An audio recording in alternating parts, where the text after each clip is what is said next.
अल्लाह अल्लाह, सुबह के इस वक्त घर में तो कोई भी नहीं उठता। मैं रात को बिना खाए सो गई थी, इसीलिए मुझसे इंतजार नहीं हो रहा था नाश्ता बन जाने का। क्या तुम्हारी अम्मी है अंदर?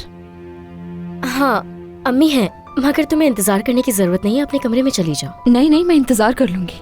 मत करो, मैं कह रही हूँ ना। जानती हो ऐसा क्यों कह रही हूँ? क्योंकि मेरी अम्मी का पेट खराब हो चुका है, तो उन्हें बाहर आने में वक्त लग सकता है थोड़ा। ठीक है, जब आ जाएं तो मुझे बता देना।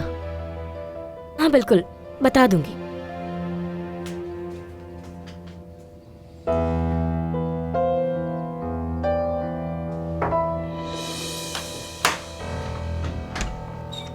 जुनैद चलो जल्दी। क्या कर रहे हो तुम? ये दिमाग ठीक तो है? अभी पकड़े जाते। क्या करता मैं? मुझे वॉशरूम जाना था। अच्छा ठीक है, ये लो। कमरे से बाहर आने की कोशिश मत करना। नसरीन, मुझसे इस लहजे में बात मत किया करो।